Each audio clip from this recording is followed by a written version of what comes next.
Hi பட்டுச்சுட்டீஸ், எப்படி இருக்கீங்க? நல்லா இருக்கீங்களா? இப்போ நான் உங்களுக்கு ஒரு குட்டி கதை சொல்ல போகிறேன். அதாவது ஒரு கேப் செல்லர் இருந்தாராம். அதாவது தொப்பி விற்கிறவர். அவர் நிறையா தொப்பிகளை சுமந்துக்கிட்டு தொப்பி தொப்பி தொப்பின்னு விற்றுக்கிட்டு போனாராம். சிவப்பு கலர், மஞ்சள் கலர், ஆரஞ்சு கலர், பச்சை கலர், இந்த மாதிரி நிறையா கலர்ஸில் சுமக்க முடியாமல் சுமந்துக்கிட்டு போனாராம்.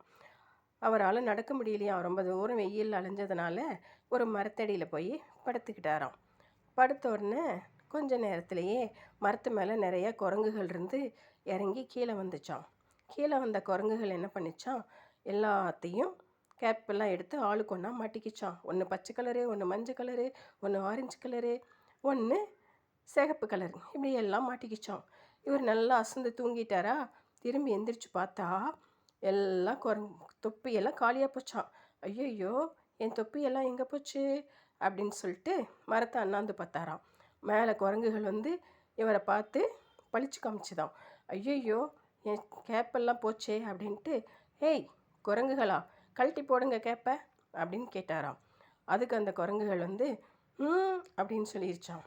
ஐயோ, நான் என்ன பண்ணட்டும், இன்றைக்கி கேப்பும் விற்கல, காசும் இல்லை, இந்த குரங்குங்க வேற எல்லாம் கேப்பையும் மாட்டிக்கிச்சே அப்படின்ட்டு ரொம்ப கஷ்டப்பட்டுக்கிட்டு இருந்தாராம்.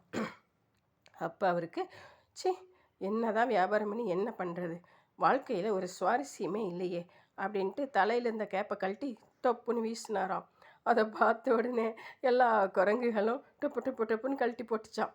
அப்பாடா சாமி, இதுதான் நமக்கு கிடைச்ச பெரிய அதிர்ஷ்டம் அப்படின்ட்டு எல்லா கேப்பையும் பொறுக்கிக்கிட்டு வேக வேகமாக கேப் கேப் கேப்புன்னு விற்றுக்கிட்டு ஓடியே போயிட்டாராம். ஸோ குரங்குகள் என்ன பண்ணோம் அப்படின்னா, நம்ம செய்கிறத திருப்பி செய்யும். அதனால் எல்லா மிருகங்கள்கிட்டையும் நம்ம கவனமாக இருக்கணும். சரியா குட்டீஸ்? ஓகே, பாய். இந்த கதை பிடிச்சிருந்தா சப்ஸ்கிரைப் பண்ணுங்கள், லைக் பண்ணுங்கள், ஷேர் பண்ணுங்கள், மறக்காமல் பெல் பட்டனை ப்ரெஸ் பண்ணுங்கள். ஓகே, இன்னொரு கதையில் சந்திக்கலாம். பாய்.